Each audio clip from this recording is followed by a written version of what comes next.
Well, I watched that yesterday, and I saw that passage, and I didn't believe it for a minute. I mean, I looked at that passage, and I thought back in my experiences, and I looked at her performance, and I thought she could cry from one eye if she wanted to. We have heard that some of the areas, some of the boundaries were perhaps blurry at times. Would you agree? Yes, I think that was inevitable with the nature of public health being devolved. It's perhaps the result of public health being devolved, but also the all-encompassing societal nature of the virus, insofar as it impinged on almost every area of our lives. Yes, the virus knew no boundaries, and within the United Kingdom, I was always keen that wherever possible we were aligned, and a lot of the effort I put into was to try and have an aligned response across the UK. And as I say, there was much debate with the Scottish Government around the border, as they called it. Well, I mean, to me, and I said this many times then, it's a geographical border, not a physical border, and certainly the virus didn't respect any border. So I wanted us to be aligned as much as we possibly could be, understanding that under the public health response, which is the route that we went down, the public health was devolved to all the administrations. Before the pandemic struck, it would have been predictable, would it not, that a viral threat of this general nature would not respect man-made boundaries like borders or political constitutional settlements. Is that fair? That's very fair. What efforts were made in advance of the pandemic in order to try to clarify the respective areas of responsibility of the Scottish Government and the UK Government in the event that such a pandemic would hit? So I think that was an area that could have been better prepared for. Obviously, the devolution settlement happened in 1999. I think that would be one area that hadn't been prepared for.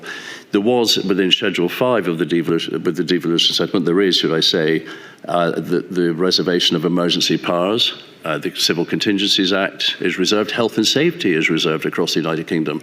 And maybe we could have used one of those to deal with the pandemic response.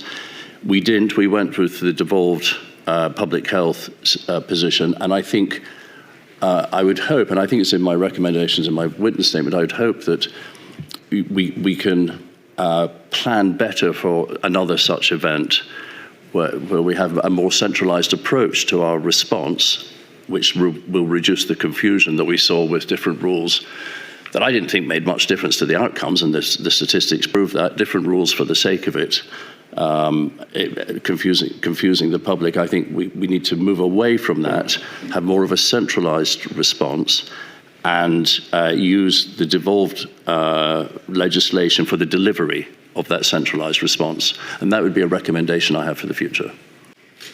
Do I take it from your suggestion that there were different rules for the sake of it, that's your assessment of the Scottish Government's approach to its public health responsibilities?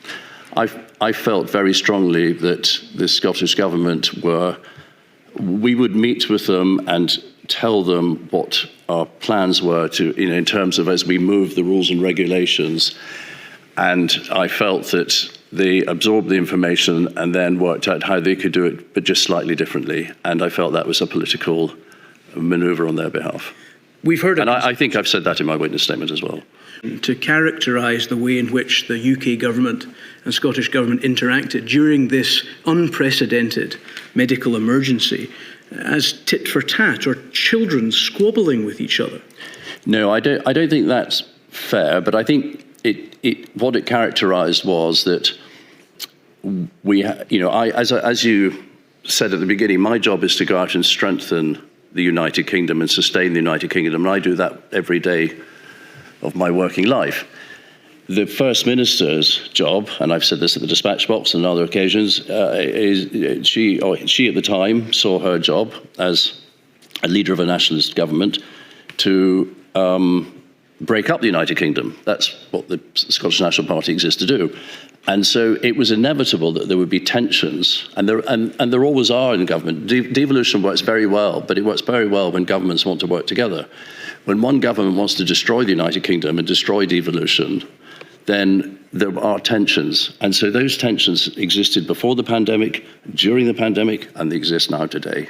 You'll be fully aware, no doubt, Mr. Jack, that the former First Minister of Scotland, in what might well be described as an emotional passage of her evidence, described yesterday that despite the fact that she believed in Scottish independence to her very core, she was, in this medical emergency, able to put aside those political convictions and prioritise the health and safety of the people of Scotland.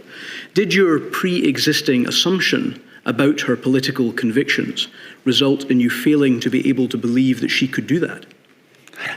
I didn't. Well, I watched that yesterday, and I saw that passage, and I didn't believe it for a minute. I mean, I looked at that passage, and I thought back in my experiences, and I looked at her performance, and I thought she could cry from one eye if she wanted to.